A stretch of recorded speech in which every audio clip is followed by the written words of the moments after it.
chers internautes de la LTC. Bienvenue au musée IFAN de Dakar. Tay nak ñi ngi fi ci Djaba bu ñu Djaba marché luuma la bu ñu organisé tous les 3 mois. Ki koy organisé nak mi ngi tudd Khalil Cissé. Khalil Cissé di nekk doomu réew mi yàgg na ko organisé. Tay nak dañuy ñëw pour waxtaanee ko. Ce sera l'occasion de parler de la consommation locale du Sénégal.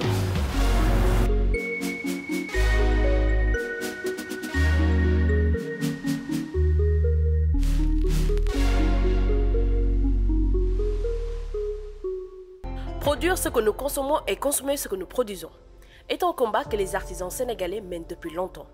À travers leur création, ils exposent leur savoir-faire sénégalais.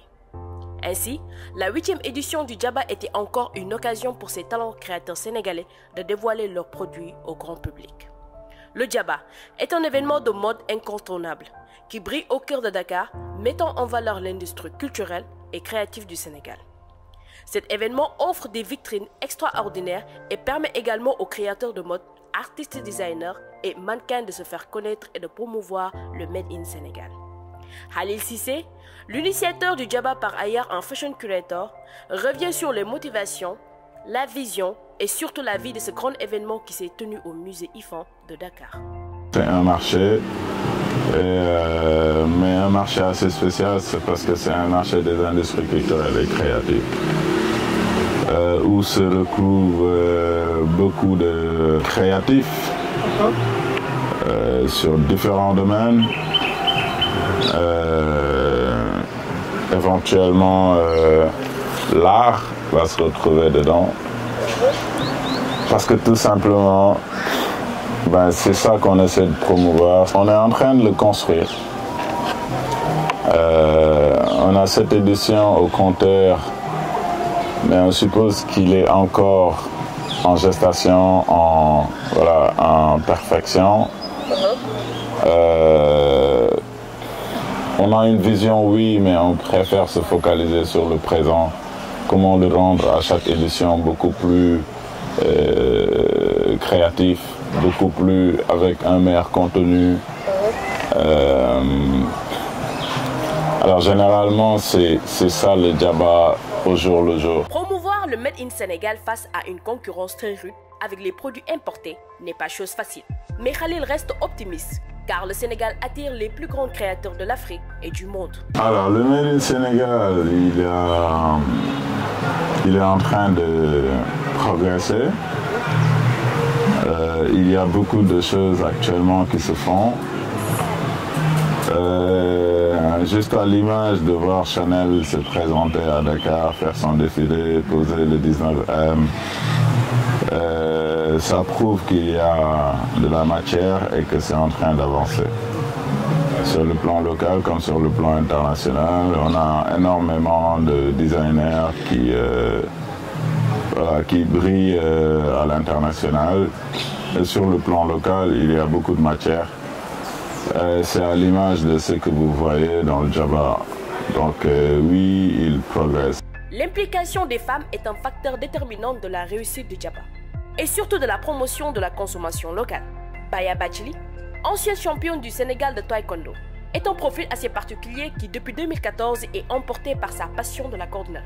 Propriétaire de la marque Baya Design, elle nous livre ses motivations. Depuis 2014, j'ai commencé le métier. Depuis 2019, nous avons entreprise, nous avons commencé à démarrer. Mon premier début, c'est que il n'y a pas de métier d'homme ou métier de femme. Donc, cordonnerie, maroquinerie, customisation, et aussi de valoriser la culture africaine et de bien promouvoir aussi le rayonnement du Sénégal. Par exemple, le sac B, c'est un nouveau sac qu'on a fait qui s'appelle Boussobali. Donc, le cuir lañ ko defaree.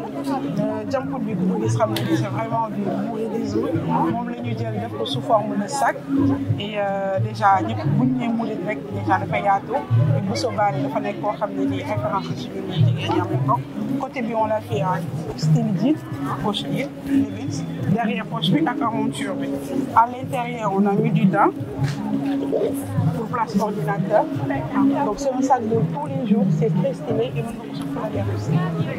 Sous cet angle, Les initiatives ainsi que les appuis ne manquent pas de son côté pour booster son activité. Et par ailleurs lui donner des atouts d'être une actrice de la promotion du Made in Sénégal qui expose l'expertise et la créativité des designers sénégalais. Bon, moi de mon côté, waaw am na vraiment ñoo xam ne dañuy appuyer ci côté technique ci côté coaching ak financement aussi.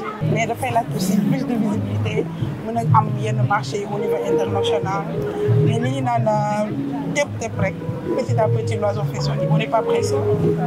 Le Djaba, des 3, 4 et 5 novembre 2023, a été un grand rendez-vous pour les créateurs. Le réseautage entre ces derniers peut être un atout qui sans nul doute va donner une autre allure et une autre dimension au processus de mise en valeur du Made in Sénégal. Alors c'était tout pour aujourd'hui pour le Djaba ici au musée IFAN de Dakar. Vous savez que le Made in Sénégal, surtout les Sénégalais, les artistes sénégalais, il y a le style, il y a la créativité, il y a le potentiel et vraiment nous ñoo ci nar a jàpp ñun Sénégalais pour mu gën a jëm kaw. Di leen jox dig daje ci beneen émission ak beneen thème la voix citoyenne avec Aïcha Carter. Di jaajëfal sama équipe production. Big up, ciao.